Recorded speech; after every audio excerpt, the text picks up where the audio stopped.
Hi అండి, అందరూ ఎలా ఉన్నారు? నేనైతే చాలా బాగున్నాను. ఇక్కడ ఎగ్లెస్ కేక్ని అయితే ప్రిపేర్ చేస్తున్నాను. చాలా సింపుల్గా ఈజీగా అయిపోద్ది. ఫస్ట్ ఒక గిన్నెనైతే తీసుకొని ఆ గిన్నెని ప్రీహీట్ చేసుకోండి. అంటే మీరు కేక్ ఏ గిన్నెలో అయితే కుక్ చేద్దాం అనుకుంటున్నారో ఆ గిన్నెని స్టవ్ మీద పెట్టి ప్రీహీట్ చేసుకోవాలి. తర్వాత కేక్ టిన్ ఉంటుంది కదా, కేక్ టిన్ లేకపోతే ఏ గిన్నెలోనైనా సరే ఆయిల్ని అప్లై చేసేసి అలాగా పిండిని కోట్ చేసుకొని పక్కన పెట్టుకోవాలి. ఇప్పుడు మనం కేక్ మిక్స్ని మిక్స్ చేద్దాము.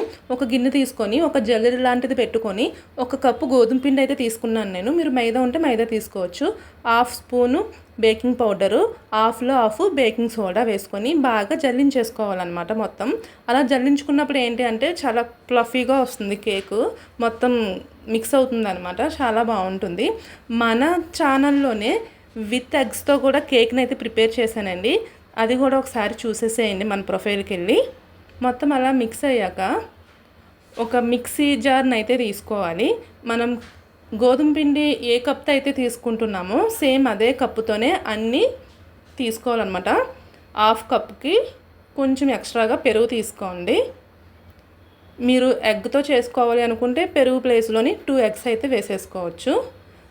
ఇక్కడ సేమ్ అదే 1/2 కప్పు షుగర్ తీసుకున్నాను. అదే 1/2 కప్పు అంటే 1/2లోని కొంచెం తగ్గించేసి ఆయిల్ తీసుకోండి. ఆయిల్ కానీ నెయ్యి కానీ ఏదైనా సరే మీ ఇష్టం. 2-3 డ్రాప్స్ వెనిలా ఎసెన్స్ తీసుకొని బాగా థిక్ క్రీమీ స్ట్రక్చర్ వచ్చేదాకా మిక్సీ పట్టేసుకోవాలి. అదిగోండి అలా కనిపిస్తుంది అనమాట. ఆ మిక్సీ పట్టుకున్న దాన్ని ఆ పిండిలో వేసేసి ఒకే డైరెక్షన్లోని కేక్ ఒకే డైరెక్షన్లో అలా కలుపుతూనే ఉండాలి బాగా.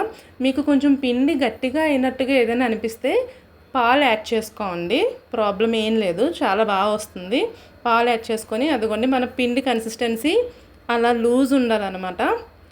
అలాగా జారుతూ ఉండాలి.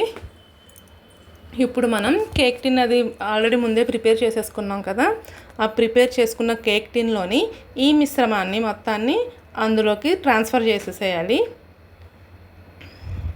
మొత్తం అలా ట్రాన్స్ఫర్ చేసేసి ఏమైనా నట్స్ ఇవి ఉంటాయి కదా, డ్రై ఫ్రూట్స్, అవి దాని మీద డెకరేట్ చేసుకోవాలి అనుకుంటే చేసుకోండి. నేనైతే ఏం వేయలేదు, అలా ప్లెయిన్గానే చేసేసాను. దాన్ని గిన్నెని ట్యాప్ చేయండి. ఎయిర్ బబుల్స్ లాంటివి ఏమైనా ఉంటే గ్యాప్ అవంతా కవర్ అయిపోద్ది అనమాట. అలా ట్యాప్ చేసేసి ఇప్పుడు మనం ప్రీహీట్ చేసుకుంటున్నాం కదా, ఆ గిన్నెలోకి దాన్ని మూత తీసేసి, ఇక్కడ నాకు చేయి కాలిపోయింది అదిగోండి, చేయి కాలింది, ప్లేట్ కింద పడింది అనమాట. ఆ గిన్నెని పెట్టేసి మళ్ళీ మూత పెట్టేసి కరెక్ట్గా ఒక 35 మినిట్స్ అయితే కుక్ చేయాలి. 35 మినిట్స్ కరెక్ట్గా టైం చూసుకోండి. 35 మినిట్స్ తర్వాత దాన్ని మూత తీసి చూసి టూత్ పిక్ లాంటిది ఏదైనా ఉంటే దాంతో ఒకసారి గుచ్చి చూడండి. లోపల ఏమైనా తడిగా ఉంది అనుకో, దాన్ని ఇంకో 5 మినిట్స్ కుక్ చేయండి. లేదు అంటే నార్మల్గానే టూత్ పిక్ ఇలా గుచ్చి ఇలా తీయగానే వచ్చేసింది అంటే కేక్ అయితే పర్ఫెక్ట్గా కుక్ అయిపోయినట్టే. నేను ఇంకొక 5 మినిట్స్ అయితే ఉంచుదామని మళ్ళీ మూత పెట్టేసి ఉంచేసాను. ఫైనల్గా అయితే కేక్ అయితే రెడీ అయిపోయింది. టేస్ట్ అయితే వేడిగా కన్నా చల్లగా అయినాకనే బాగుంది కేకు. ఈ ఎగ్లెస్ కేక్ కన్నా విత్ ఎగ్స్తో చేసుకుంటేనే ఇంకా బాగుంటుంది నన్ను అడిగితే. అది ఇంకా చాలా బాగుంటుంది. అది కూడా ట్రై చేయండి ఒకసారి. నాన్ వెజ్ తినని వాళ్ళు ఇది ట్రై చేయండి, ఇది కూడా బాగుంది. ఏదైనా క్రీమ్ లాంటిది ఉంటే దాని మీద చాక్లెట్ సిరప్ లాంటిది దాన్ని డెకరేట్ చేసేసి పిల్లలకి ఇచ్చేస్తే సూపర్గా తినేస్తారనమాట. మా పాపకైతే నెక్స్ట్ డే నేను ఇదే బ్రేక్ పెట్టాను, చాలా బాగా ఎంజాయ్ చేసి ఫినిష్ చేసుకుని వచ్చింది. ప్లీజ్ అండి చూసి అలా వెళ్ళిపోకండి, ఒక లైక్ చేసి నన్ను సపోర్ట్ చేయండి.